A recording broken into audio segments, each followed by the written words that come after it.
and it is as fantastic as I anticipated. And oh look, Sabi just woke up from a nap. Isn't he cute? Say hi, Sabi. Okay, so the first few chapters of the book are quite fascinating stories about these scientists who kind of discovered chaos theory and how it can be calculated. And you see that the general idea in science has always been that the world is kind of a regular place and exceptions happen. I frequently talk about managing exceptions because we always want things to run smoothly and systematic, and that way when we have something that kind of works as expected, we don't have to micromanage everything, we can just manage the exceptions.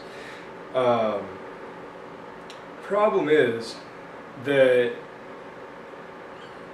from the chaos expert's point of view, life is really mostly those exceptions. Life is mostly erratic and irregular with infrequent bouts of periodicity. And it brings up this idea of accepting the irregularity, accepting the chaos, accepting the unsymmetrical, not neat nature of life. See, so many of our systems, so many of our political and philosophical systems base around these ideas of here are the answers. We put everything into this neat little box and put it over here, and if you don't like it, you're just wrong. You're an exception. Well, their box is the exception. I remember years ago, I had finally left Christianity, religion altogether. I didn't pick up another religion because at that point I was, as many atheists say, I was already an atheist except for one. So dealing with that, I didn't run to something else to fill in some gap that may or may not have existed, because I didn't need to. I accepted the fact that history and science were mostly correct, and that I didn't need to put things in a box. And like I said, I was having a conversation with my dad. We were on a camping trip with, it was actually my former church. It was a very, very small, close-knit group of people, and my wife's family was probably about an entire third of the church. And so they were going, and so my wife and I went, and my parents came up and went with us. And I remember pulling aside, and I wasn't participating in the religious stuff. I went along for the sake of the family, and I remember having this conversation with my dad. We were just sitting by a tree chatting, and watching everybody else do other stuff. And my dad brought up a very good point. He goes, the problem with fundamental religion, and you see, he considers himself a spiritual vagabond. He doesn't subscribe to atheism any more than he subscribes to any religion.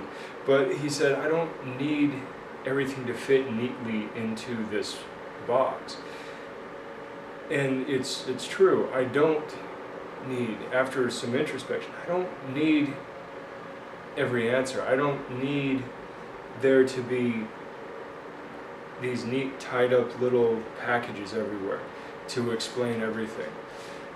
Because by having all the answers, you take all the wonderment out of life. And of course, by having all the answers, you are, of course, wrong, because the smartest among us admit that there are more questions than there are answers. But you see, life is naturally chaotic. Life is naturally messy. It is not neat. It is not tidy. And I'm okay with that. Let's bring up a point from the book. Very early on the book, the first chapter, in fact, they're talking about the phenomenon that is commonly called the butterfly effect. And, for the most part, people have debunked the idea of the specific, phenomenon of the butterfly effect, of a butterfly being able to cause hurricane winds in another part of the world. But it was just an illustration. The actual phenomenon is called sensitive dependence on initial conditions. And what that means is, if you set something into motion and this tiny little thing happens at the very beginning, it diverges very quickly. Put on my coffee. At the starting point, you have a single point, and then it fans out. Well, have you ever played pool? If you're a single degree off, your ball can go wildly on the table, right? Depending on spin, depending on power and all that, and depending on obstacles in the way. Initial, sensitive dependence on initial conditions.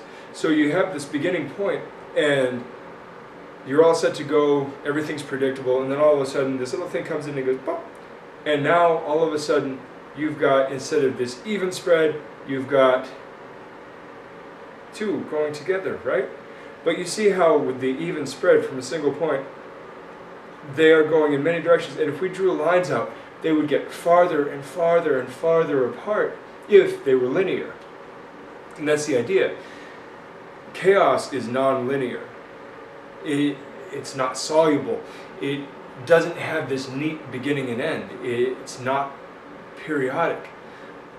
But then it might be, it could be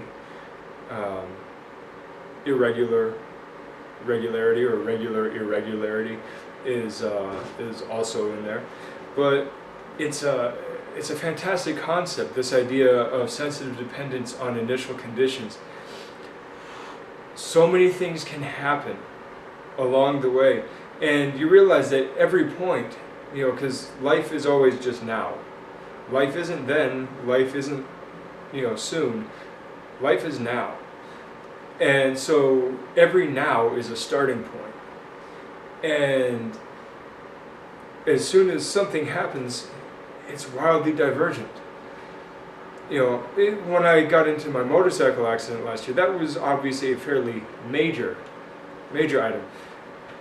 But it was still chaos, because if you look at the normal sequence of events, you have two cross streets, you don't have a stop sign on anyone, I'm on the main thoroughfare, the other person's turning, and as I'm going, the person doesn't see me on my motorcycle, they don't slow down, they just clip the corner. I didn't even get into the intersection, but they clip the corner. I run into them because I don't have time. I slammed on my brakes, and I fishtailed and slammed into them, busted my bike, busted their axle.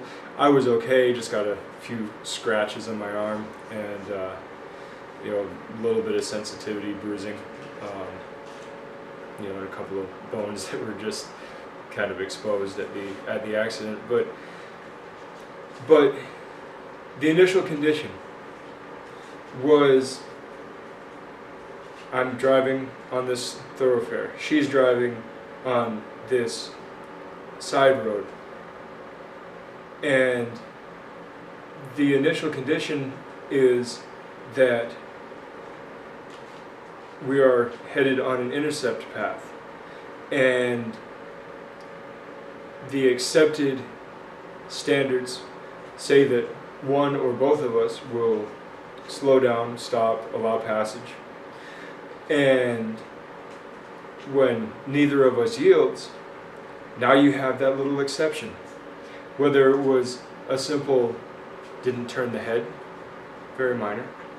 Whether it was the small angle of clipping the corner as opposed to going at a 90-degree angle that she made, doesn't matter. It was a tiny, tiny little variance in the normal circumstances And due to sensitive dependence on initial conditions, it created a collision and a 2-hour delay getting back to work, and a broken motorcycle, and a broken car, and an insurance battle, and all of these things, because one couple, very small things were off.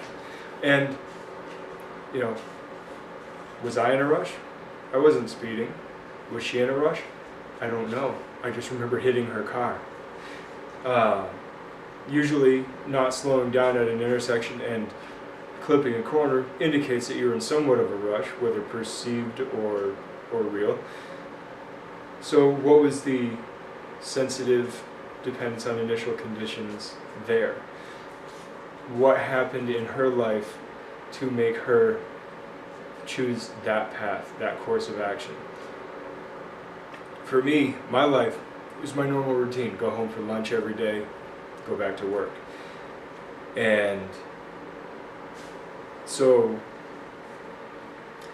my routine was, at least from my perspective, the standard of the moment. Hers was not necessarily the aberration, but hers was the additional data, the variable in the moment. But then on top of that, what if I had finished a project at work just a hair earlier, or just a hair later? Would have been different. And that brings us to the next point about chaos.